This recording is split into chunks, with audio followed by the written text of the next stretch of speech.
Welcome to The Explainer. You know, for any big company, especially a bank, the world can feel like a minefield, just packed with potential threats. So how do they navigate it without, blowing up? Well, the answer is a powerful framework called Enterprise Risk Management, or ERM. And today we're going to break down exactly how it works. Okay, so first up, you've got market risk. Think of this as the constant turbulence of the financial world. Sudden, wild swings in stock prices, interest rates, or currency values. And if there's a surprise jolt, bam, a company's profits can just vanish overnight. All right, then there's credit risk. This one's pretty straightforward, right? It's the risk that someone who owes you money, whether it's a person with a mortgage or a whole other company, just can't pay you back. For a bank, this is often the single biggest threat they face. And look, it's not always about threats from the outside world. You've also got operational risk. This is all about when things go wrong inside the company. We're talking about a critical computer system crashing, a flawed business process, or even a simple but very costly human error. And last but definitely not least, we have compliance risk. This one is huge. It's the danger of, not playing by the rules, breaking laws or regulations. And that can lead to absolutely massive fines and a reputation that's just been shredded. So you've got all these threats coming at you from every single direction. How on earth does a massive organization even begin to get a handle on it all? Well, they do it with a really powerful strategic framework. Let's take a look at what that is. So here's how we're going to break it down. We'll start by mapping out this whole universe of risk, then we'll get into the ERM framework itself, see how it actually works, figure out who's in charge, and finally, we'll talk about the secret ingredient that makes it all work: culture. All right, first up, a universe of risk. I mean, it makes sense, right? Before you can even think about managing threats, you've got to know what you're up against. So let's start categorizing. So most risks kind of fall into two big buckets.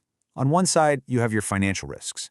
Think of these as anything that hits the balance sheet directly, things like market risk and credit risk. Then on the other side, you have non-financial risks. These are all about how the business actually runs, things like operational glitches, legal trouble, or a major blow to the company's reputation. Okay, so now we have a map of all the different risks out there. But a map isn't a shield, right? So how do you actually protect yourself? Well, that brings us to the ERM framework itself, our strategic roadmap for taming uncertainty. Now, ERM, it's really not just about damage control or putting out fires as they pop up. It's a comprehensive strategy for the entire company. The best way to think about it is as a strategic roadmap for the whole organization to navigate all this uncertainty intelligently and, really importantly, proactively.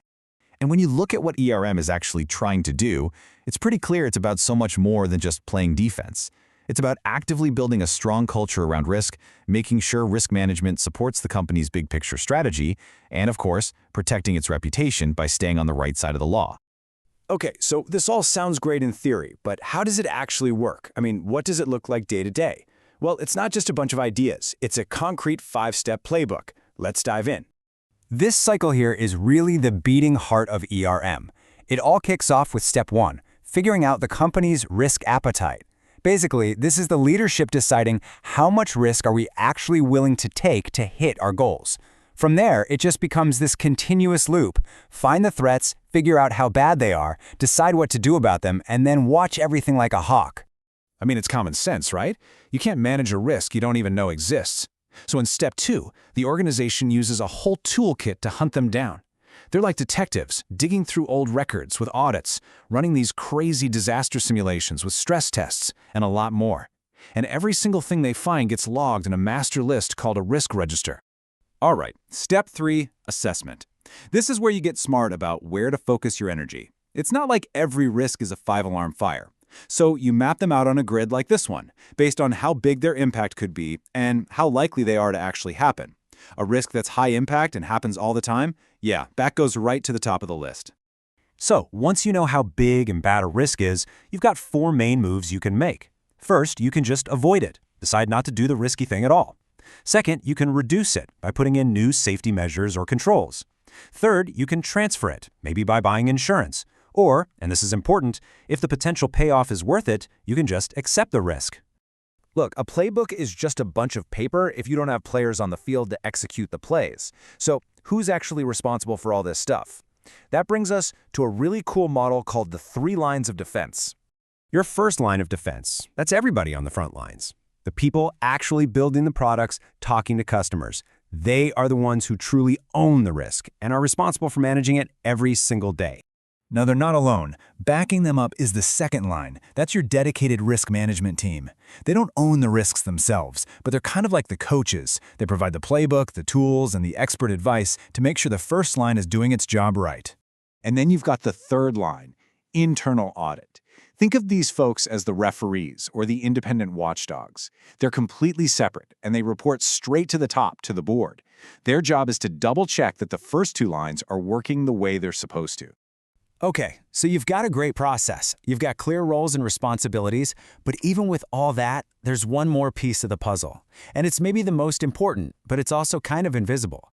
And here's the absolute truth of it. You could have the most brilliant framework ever designed, but if the company culture isn't right, it's all going to fall apart. It all starts with leadership. That tone at the top sends a powerful message to every single employee about how seriously they should be taking risk. So, building a truly strong risk culture really comes down to three things. You need that clear message from the top. You need real accountability, where people actually own their decisions. And finally, you have to get the incentives right. You have to pay people for being smart about risk, not for just chasing short-term wins that could blow up later. And that really brings us to the final, and maybe most important takeaway. ERM isn't some project you finish and then check off a list. It's a journey, not a destination. It requires constant vigilance and adaptation. Because in a world where risk is always changing, the work of managing it is never, ever done.